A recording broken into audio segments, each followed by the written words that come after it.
आज हम बात करेंगे मार्केटिंग ऑर्गेनाइजेशन और उसकी मेन एक्टिविटीज़ के बारे में।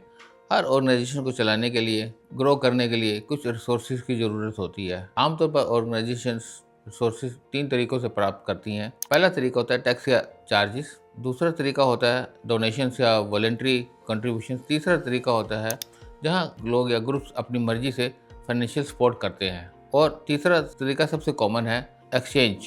ये जो थर्ड प्रोसेस है सोर्सेज जनरेट करने का, जिसमें कंपनी सोर्सेज जनरेट करती है, फंड्स जनरेट करती है, ये है ऑर्गेनाइजेशन प्रोडक्ट्स या सर्विसेज बेचती है, बनाती है और कस्टमर्स को देती है और कस्टमर उससे बदले में पैसे देता है। यही प्रोसेस मार्केटिंग का आधार है। मार्केट ऑर्गेनाइजेशन क्या करती है, मार्केट ऑर्गेनाइजेशन का काम क्या होता है? सबसे पहले मार्केटिंग में कस्टमर्स की ज़रूरत को समझना होता है, फिर उन ज़रूरतों के हिसाब से प्रोडक्ट्स को, सर्विसेज को डेवलप करना होता है। प्रोडक्ट्स या सर्विसेज को डेवलप करने के बाद कंपनी प्रोडक्ट्स के बेनिफिट्स को कम्युनिकेट करती है। कम्युनिकेशन के कई तरीके हैं, एडवर्टीजमेंट के थ्रू करती है कम्युनिकेट, प्रिंट मटेरियल के थ्रू करती है और डिस्प्ले जो शॉप्स पे लगे होते हैं उनके थ्रू करती है। प्रोडक्ट्स को मार्केट में उपलब्ध करती है और सही प्राइसिंग तय करती है।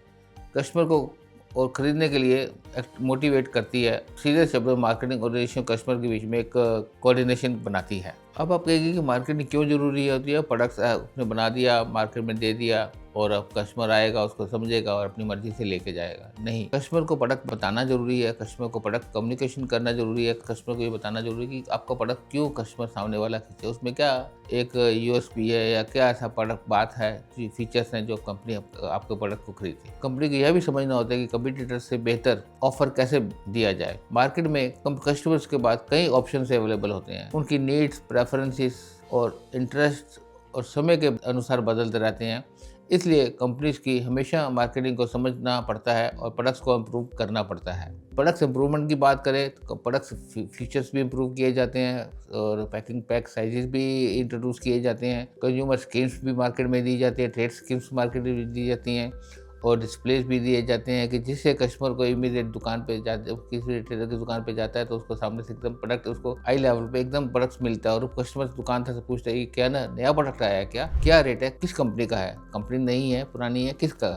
तो इससे उसका रिटेलर का भी इंटरेस्ट बढ़ता है कि कस्टमर सामने वाला पूछ, उसको भी वो अच्छे ढंग से बताता है। जब कस्टमर रिटेलर से पूछता है इतनी सारी जानकारी तो रिटेलर का इंटरेस्ट भी बढ़ता है, वो भी उस पर देखता है कि प्रोडक्ट किस कंपनी का है, क्या पैकेजिंग है और वो भी कस्टमर को आगे बढ़ के बताता है कि सर ये नया प्रोडक्ट आया, आप ले जाइए। और कस्टमर उस समय कंपनी की जगह जो है एक रिटेलर होता है जो कस्टमर को कॉन्फिडेंस देता है कि साहब ये प्रोडक्ट ले जाइए, अगर पसंद नहीं आएगा तो मुझे वापस करके जाइए, तुरंत वापस, कोई आपसे कोई क्वेश्चन नहीं होगा, आपको पूरे पैसे दे दिए जाएंगे या आपको जो भी आपकी मनपसंद का प्रोडक्ट होगा आपको वो दिया जाएगा। तो इससे जब कस्टमर को इतनी एक कॉन्फिडेंस मिलता है तो कस्टमर उसको परचेज करने में हिम्मत करता है और वो परचेज करके लेके जाता है। उसके बाद कस्टमर एक बार रिपीट करने के बाद दोबारा आता है और बात करता है, डिटेल्स पूछता है, तो कस्टमर कहता है हाँ प्रोडक्ट अच्छा था, ऐसा था, मैं फिर लूँगा आपसे। फिर कस्टमर उसको बताता है कि ये प्रोडक्ट पैक साइज़ बड़ा है, महंगा है, छोटा है, हमें ये इतना बहुत बड़ा पैक साइज़ नहीं चाहिए, हमारी तो एक न्यूक्लियर फैमिली है, हस्बैंड वाइफ है, तो हमें ये तो स्मॉल पैक में चाहिए। उस केस में जो रिटेलर होता है वो कंपनी को फीडबैक देता है कि ये हमें छोटे पैक्स में चाहिए, 25 ग्राम के पैक में, 5 ग्राम के पैक में, 10 ग्राम के पैक में। आप एक चीज़ और देखेंगे, मार्केट में जितने बड़े शैम्पूज के पैक्स आए हुए हैं, 200-500 रुपए के 1-1 लीटर के पैक्स आए हुए हैं, फिर भी 1-1 रुपए के पाउचेस मार्केट में अवेलेबल है, क्योंकि लोगों को वो ज़रूरत चाहिए। ट्रैवलर्स हैं, सोलोस हैं, कुछ अलग लोग रहते हैं, वो नहीं इतना 200 रुपये, और सबसे बड़ी बात उनकी परचेजिंग कैपेसिटी नहीं है, बट वो उस प्रोडक्ट को यूज़ करना चाहते हैं। इसलिए कस्टमर मार्केटिंग जो कंपनी है उसने कस्टमर की नीड को समझा और 1 रुपये का पैकेट लेके आई। जब कस्टमर और रिटेलर के बीच में बातचीत हुई, रिटेलर ने उसको कॉन्फिडेंस दिया, कस्टमर प्रोडक्ट्स लेके गया, उसने अपनी फीडबैक बताई कि मुझे स्मॉल पैक चाहिए, प्रोडक्ट अच्छा है